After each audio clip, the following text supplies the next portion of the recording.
Chapter 3. Just work harder, they said. Now, I already know what some people are thinking right now. The same thing you have been told your entire life. Just work harder. Learn more skills. Get a second job. Pick yourself up and figure it out. I want to talk directly to that thought for a second because it is the biggest lie they ever sold us, and most people do not even realize they are repeating it. Working harder does not get you paid more in 2026. Let me prove it with examples you can see with your own eyes every single day. Take a car washer. This person shows up every single day in the blazing summer heat and the freezing winter cold. They are on their feet for 8 hours straight, scrubbing, vacuuming, drying, detailing. Actual physical labor that destroys your body over time. They are making around $16 an hour if they are lucky. Now look at the service advisor standing at the front desk in the air conditioning. They write up the ticket, hand it to a technician, talk to a few customers on the phone, and collect the commission. They're making thousands. The valet parks the car, the tech does the actual mechanical work under the hood, the call center books the appointments, and the advisor collects the money for coordinating all of it. Hard labor in the elements, $16 an hour. Coordinating the people doing the hard labor, multiples of that. That is not a coincidence. That is the system working exactly as designed.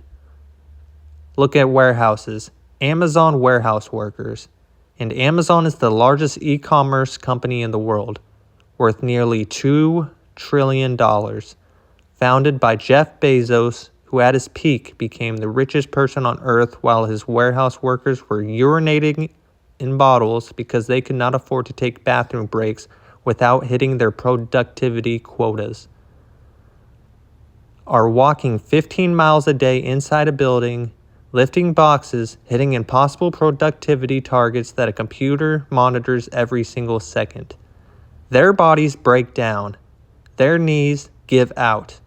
Their backs go. They make around $18 to $20 an hour.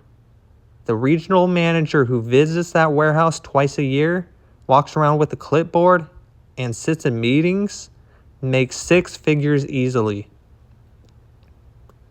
The people doing zero of the physical work make 10 times more than the people whose bodies are being destroyed doing it. Look at restaurants. The line cook, the person actually keeping the entire operation running, cooking every single plate that goes out, working in 100-degree heat next to an open flame for an entire service, is making $15 to $18 an hour if they are lucky. The owner who shows up for dinner service, shakes a few hands, and checks the register is taking home everything above the labor cost. The person the restaurant literally cannot function without for a single hour makes the least. The person who could disappear for a month and nothing would change makes the most. Now let's talk about waiters and tipping because this one deserves its own conversation and it is one of the most outrageous things hiding in plain sight in America. The federal tipped minimum wage in America. The legal minimum an employer is required to pay a worker who receives tips is $2.13 an hour. That number has not changed since 1991. Over 30 years. $2.13. Not $21.30. Not $12.13. $2.13 an hour is what the law says your employer has to pay you if you work in a tip job.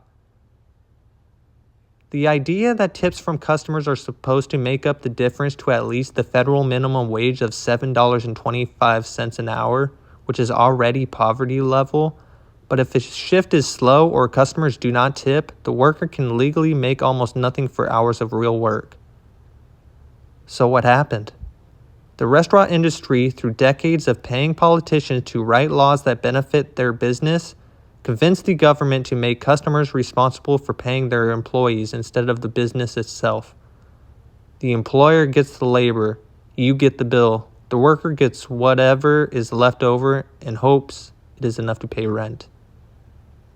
And now we have arrived at this bizarre moment where you go to pick up a takeout order you placed online, you never interacted with a single human being, and the screen spins around and asks you for a 20% tip. People get angry at the worker for that. But the worker did not design the system. The worker is just as trapped as you are. The business owner who decided to pay their staff $2.13 an hour and outsource the rest of their payroll responsibility to their customers designed that system. Get angry at the right person.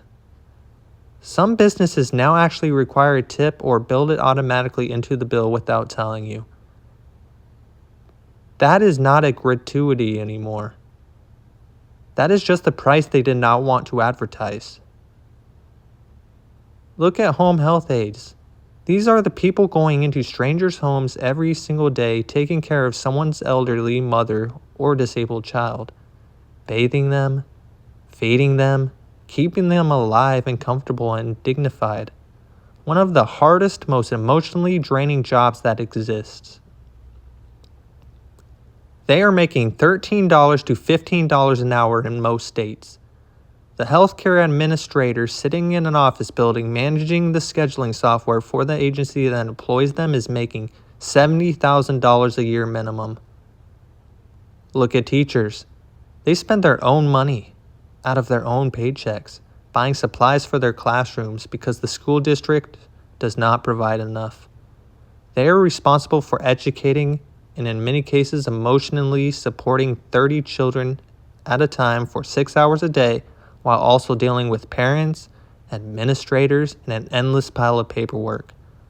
The average teacher in America makes around $66,000 a year.